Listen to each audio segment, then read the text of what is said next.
back and look at this. I was not aware that this was. Sure, if we could just get an email confirming that's what it is, you know, I think that would be, okay.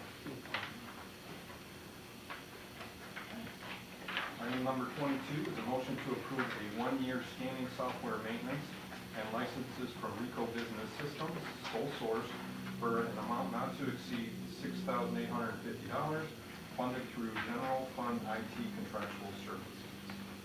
Thank you, Chairman.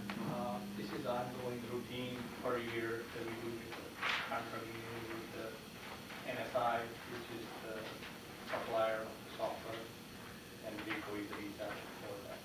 Okay. Is there any questions? We'll move on to item number 23. The motion to receive and file the request from Heritage Park Church of God to hold a canister drive on January 12th through the 13th, 2019. Just to give a little background on this, this accidentally got left off the last agenda, and they did do that.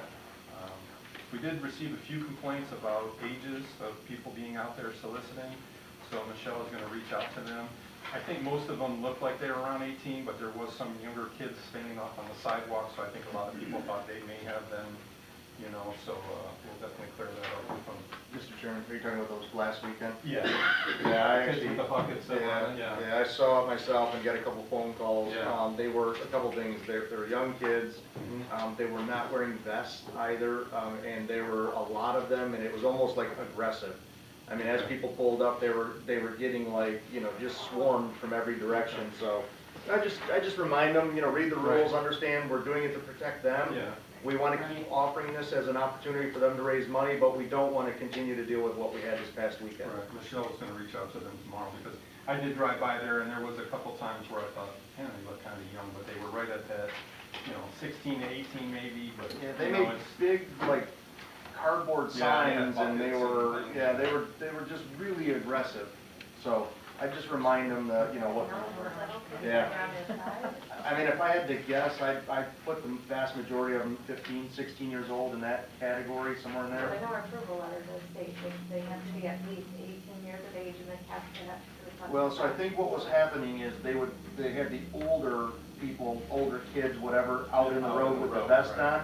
They had the younger kids on the side of the road with their signs and, you know, kind of trying to get people to. I did see some kids that were well under 10 years old on the sidewalks with the signs, so I didn't see them soliciting, but it just people are going to get the wrong idea and stuff like that. And here's the reality: if it's too aggressive, people aren't going to contribute. Right. I mean, people want to help because they want to help, not because somebody's standing at their window with a bucket.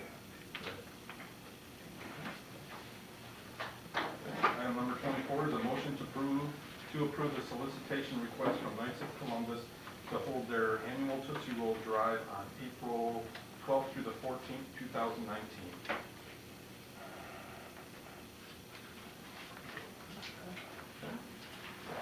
And now we're on open business. Does anybody have any questions? Sure. Councilwoman Patts? Anything about the Dearborn Road, what's going on with that?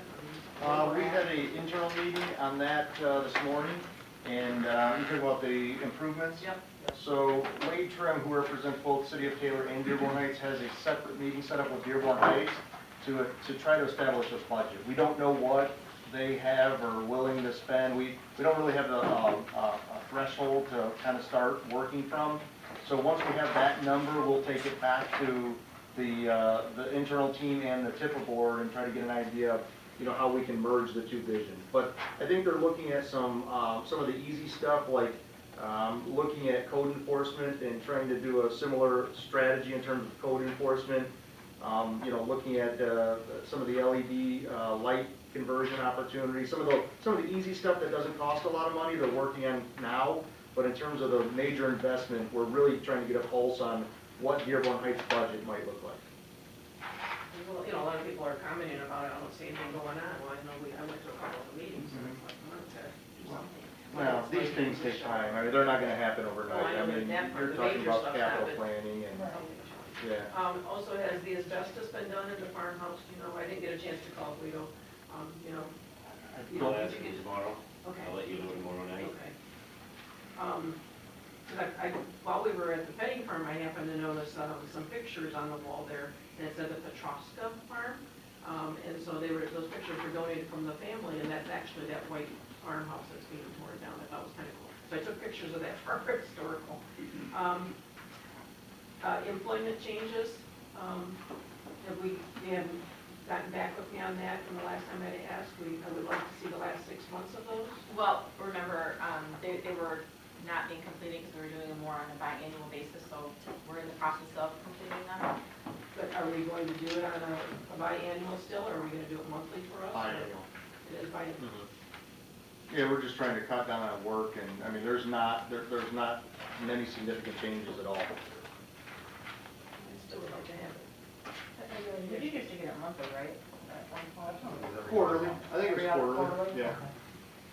Like the last one I received, and I think because we're at the end of the year, we should be able to get last year. That's the one that I'm Okay. working on. The other thing is has the PSO for the grant been hired yet?